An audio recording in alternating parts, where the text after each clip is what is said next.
అంటే ఈ అధ్యాయంలో హామాను పథకాన్ని పూర్తిగా తిప్పికొట్టడం. హామాను పథకాన్ని పూర్తిగా తిప్పికొట్టడం అంటే హామాను లేడు కదా, చనిపోయాడు కదా అనుకుంటాం. అవునా? బాగా చెప్తున్నాం జాతిమని.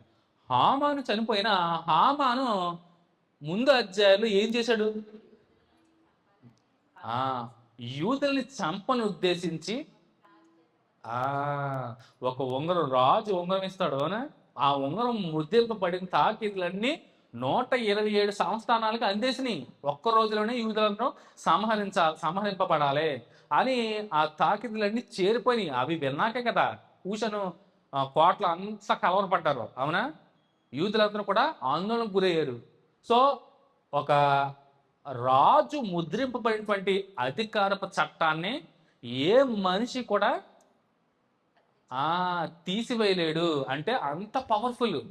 మనిషి చచ్చిపోయాడు కానీ అధికారులు ఉన్నప్పుడు చేసినటువంటి తాకీదు ఆ ముద్ర అనేది పోలే. తీసివేయడం అంటే ఒక మనిషి ఎవరు కూడా దాన్ని తీసేయడానికి అవదు.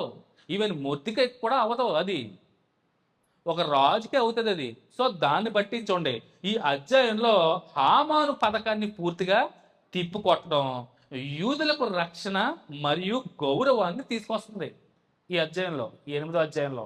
సో చూద్దాం ఏం జరిగింది. మొదటి నుంచి 1-2 వచనాల్లో మొర్దెకైకి పదోన్నతి. మొర్దెకైకి పదోన్నతికి టైం వచ్చింది. మొర్దెకై రాజును సంరక్షించాడు. రాజు అడుగుతాడు, బహుమానం ఏమైనా ఇచ్చామా, సత్కరించామా, గణపరిచామా అని అడిగాడు కదా. సో ఖచ్చితంగా తగిన టైంలో మొర్దెకై హెచ్చింపబడటం చూడండి, చక్కగా ఉంటుంది.